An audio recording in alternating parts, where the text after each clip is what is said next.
Hello everyone.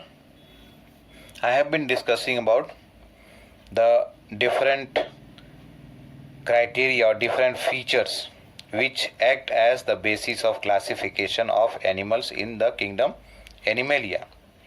I have discussed in the earlier video about the level of organization and the body symmetry. In this video I am going to discuss about the other features, that is starting with the third one, that is the germ layers. Now when the embryo development takes place, during that what happens, the different layers are formed, and from these layers different body organs are formed. Means over here when we talk about the one of the stage of the embryological development, which is called as gastrula, that is an actually embryonic stage that comes here, in which what happens, the body organs are formed from different layers of this gastrula or otherwise the embryo, and these are called as germ layers.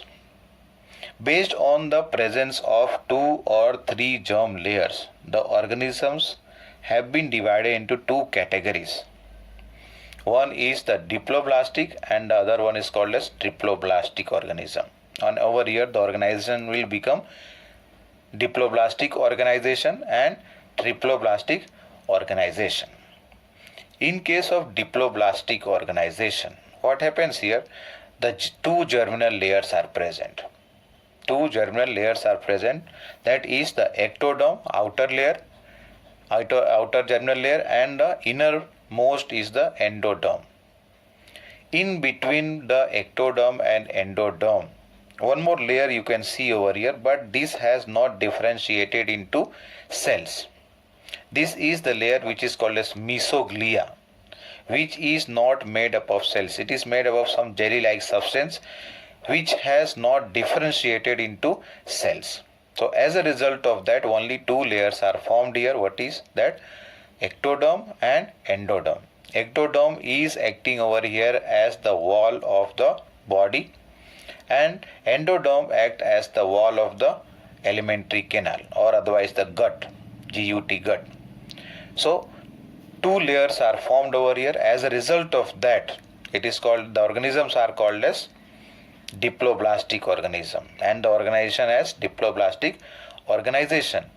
And the example included under this is the organism belonging to phylum Coelenterata. The second type is called as triploblastic, where 3 different layers are formed or otherwise found. The outermost layer is called as ectoderm, innermost layer is called as endoderm, and in between these 2 lies the third layer, that is called as mesoderm.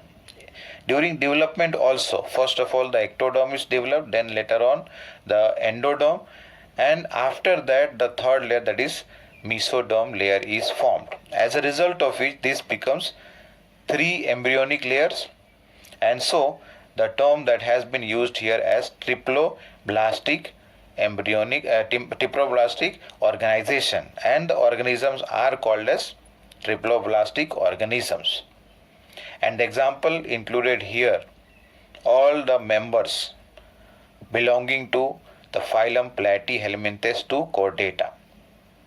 Starting from Platyhelminthes to Chordata, all the phylum or the members belonging to these phylum, they are having triploblastic body organization or triploblastic germ layers. 3 layers are present.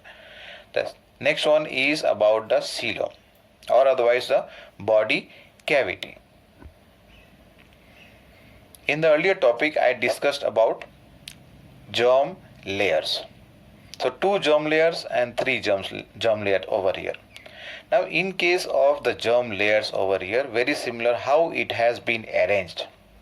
Let us see in this figure.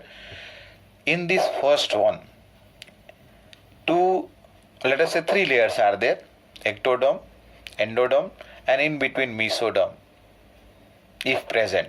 May or may not be present. But here what is happening?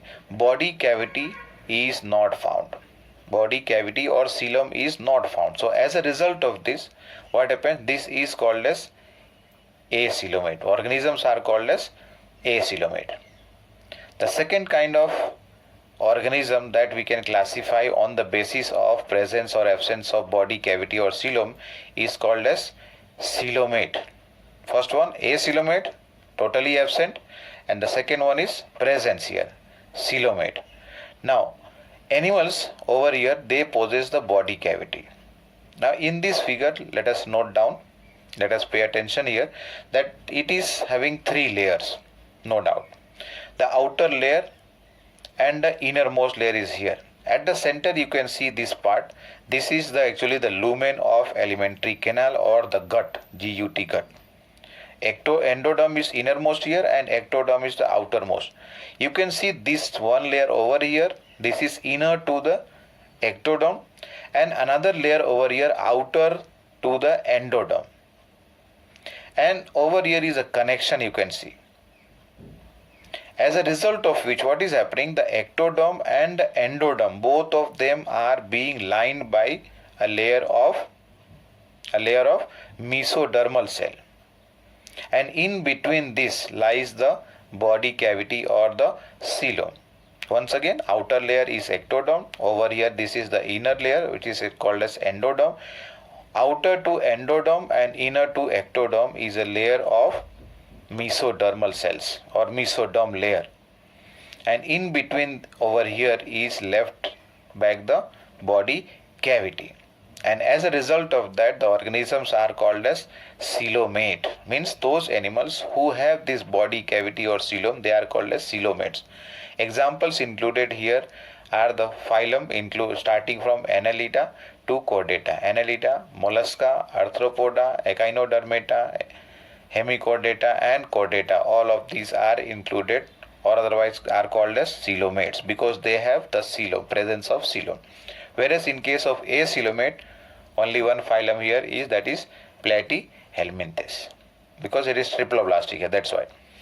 And starting the third type here, it is called as pseudo-coelomate. Pseudo means false. Coelom is there, but that is false. Why? Because over here what has happened, the mesoderm layer is not continuous layer, it is scattered in pouches. Over here you can see this is one mesodermal layer, this is another pouch, all these are different pouches. So as a result of that, this cavity over here you can say is what? False coelom. So that's why the organisms are called as pseudo-coelomates. Once again here what happens? When the body cavity is not lined by mesodermal layer here, like here we discussed, inner to the ectoderm and outer to the endoderm is the layer of mesoderm. Here that is not present. As a result of that, what happens here? The mesoderm is scattered here in pouches, and due to that it is called as pseudo-coelom. And the organisms that have this kind of arrangement are called as pseudo-coelomates. And here only one phylum is included, that is Aschelminthes, in which the roundworms are included. We will be discussing about each of them separately. Similar figure can be noted down over here. Same thing. This is in case of acoelomate, where three layers are there but body cavity is missing. In this case, body cavity is present. Here you can see very clearly mesodermal layer here, which is outer to the endoderm and inner to the ectoderm over here. Body cavity is present, that is also called as coelom here. And connection you can see over here, this is actually called as mesentery. And the cells over here, these cells can be called as peritoneal cells, or otherwise the layer can be called as peritoneum. The next one is about segmentation. The body of organisms, some organisms are divided into different segments. The body is divided into different segments.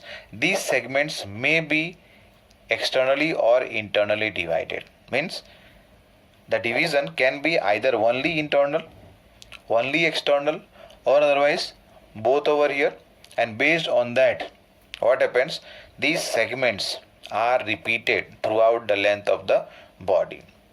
These segments are repeated throughout the length of the body serially one after another, and this each segment, one single segment, can be called as metamer.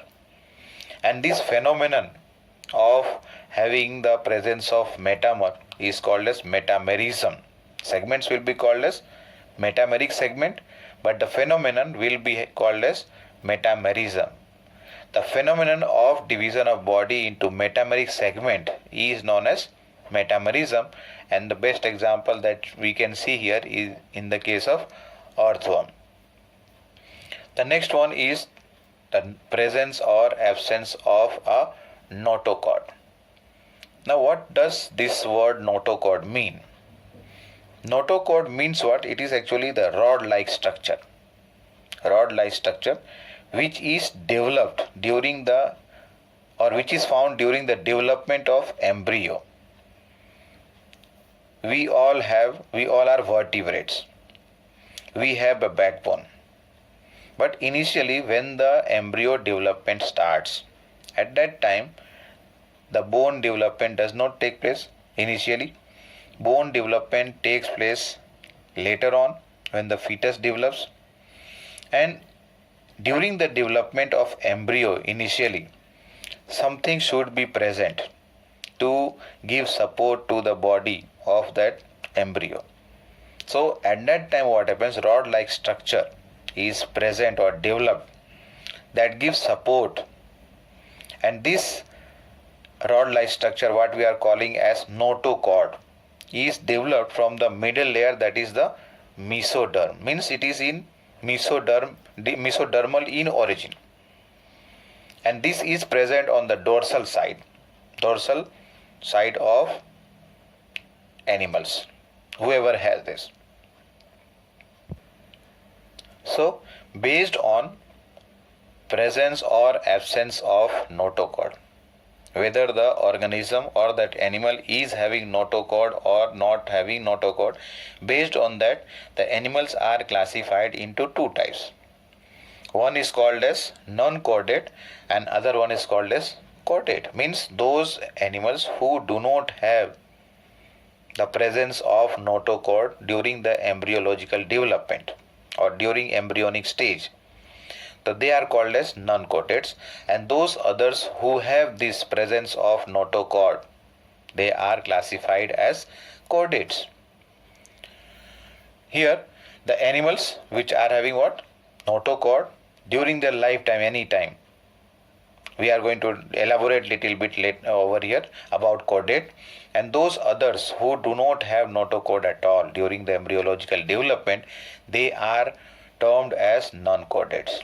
Now here chordata, phylum chordata, are, the name itself has been given chordata because of presence of notochord, and this is further divided into subphylum. Three phylums are there here under this. Phylum is chordata, subphylum is urochordata, or otherwise also called as tunicata. And over here what happens, the notochord is present but only during the larval tail. Means when the larva is developing, so in the larva, and that also only in the tail part, notochord is present. Means the notochord is present only in larval tail. So these organisms are classified under the phylum, that is subphylum, called as urochordata or tunicata. Second one is cephalochordata. In this what happens, the notochord is present throughout the body, that is starting from head to the tail. Notochord is present throughout the body, that is starting from head to tail region, and present throughout their life. Means over here in this case it is present throughout the body starting from the head to the tail, and also during the whole life it is present. But whereas in the third category over here, we are talking about ourselves included, we are also included under this vertebrata. Means vertebral column is present here, backbone what we call. Here what happens, the members are having notochord during embryological stages or embryological development. Later on, what happens when the bone development starts? So at that time, these notochords are replaced by bone, let us say, and those other animals who have the skeleton made up of cartilage, so they will be having cartilage. Means what? The notochord is replaced either by cartilage or otherwise by bone. In the backbone over here is made up of cartilage in case of some fishes. We will be discussing that later. And some others fishes are there, they are having the backbone made up of bones. We are also having the same thing. We are in fact having combination of both this. We will reach there. Chapter number 20.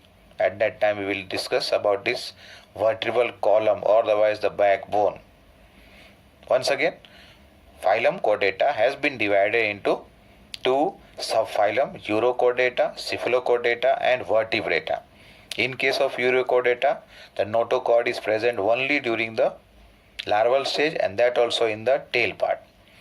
In the second one, Cephalochordata, what happens? The presence of notochord is there throughout their life and that also throughout their body length, starting from head to the tail. And the third one, Vertebrata, in this what happens? During the embryological stage, notochord is present, which is replaced by a backbone. In case of human being, let us say, or all mammals over here. In fact, all chordate here we are talking. No, fishes se start karo. Fishes se leke amphibian, reptiles, apes and mammals. All are included as classes classified under the phylum Chordata. So chordates and non-chordate here. Animals have notochord, so they are called as chordata or chordates. Those who do not have, they are called as non-chordate. Example over here, the phylum Porifera to Echinodermata. All of them are non-chordate. Only one phylum, that is phylum Chordata, they are the chordates. Next one is about development. Means when the development takes place, embryological development I am talking here, the embryo develops.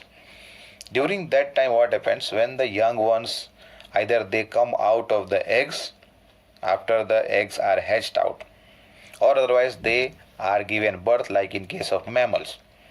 If they resemble their parents, then that development is called as direct development. And if they do not resemble their parents, that is called as indirect development. Means in case of direct development, what happens? The animal which is born is in a smaller version, of its adult form. When a human child is born, the child looks like human being only. So as a result over here, all the characteristics that an adult person has, similar kind of characteristic is present or can be seen in a newborn child also. So this development over here is called as direct development. And over here, the different stages of development after birth is not included here. Totally it is absent. And all the organism or all the classes classified under the phylum, that is Chordata, as I discussed earlier, sometime back I mentioned that fishes, that is all the fishes, reptiles, birds and mammals are included under direct development. Means they have development of the young ones when they are born, either given birth like in case of mammals, or otherwise they are hatched out of the eggs. They resemble their parent. Whereas in case of indirect, what happens here? Different developmental stages are involved, and this is called as metamorphosis. Means from one stage to another stage, the development has to take place. So these different stages are included here after the young one comes out of the eggs, let us say here.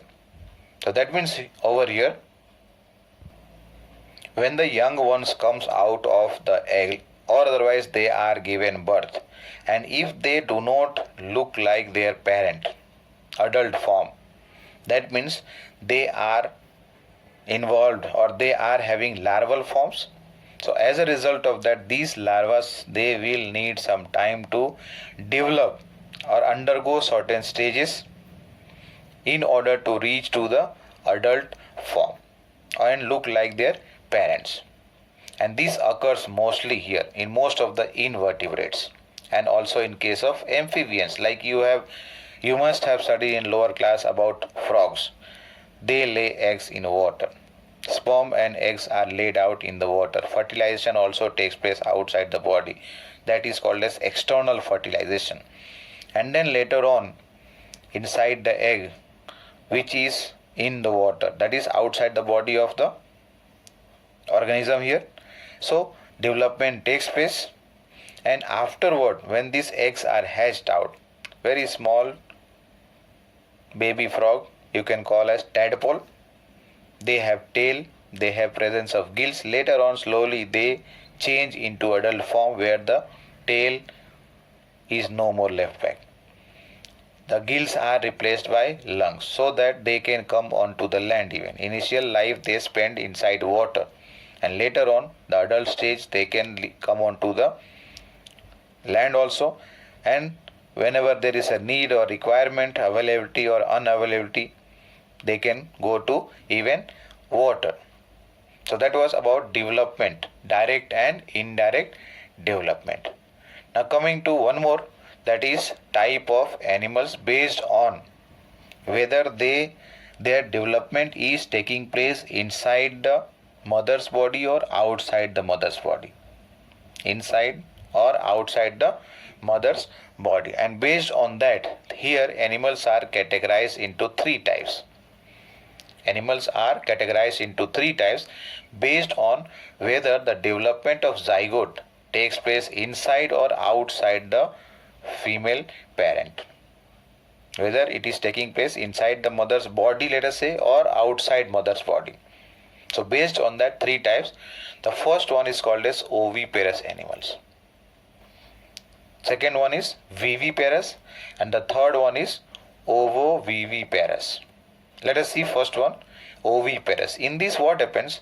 The fertilization can take place either inside the body of organism, that is the female parent, or otherwise outside the body. Like just now I have mentioned about the frogs. Fertilization takes place outside the body, means in the water. So that means here fertilization is external. And these animals lay eggs. These eggs may be fertilized or unfertilized. If it is already fertilized, means what? The fertilization has taken place inside the body, and later on the eggs are laid out which are already fertilized. In case the eggs are not fertilized inside the body, then what will happen? The fertilization will take place outside the body. So that means here fertilization is internal or external. Now, the development of these organisms take place outside the mother's body. Development takes place outside the mother's body. So that means how they are going to get the nutrition. So that nutrition they get it from the yolk present in the egg. And over here they have more chances of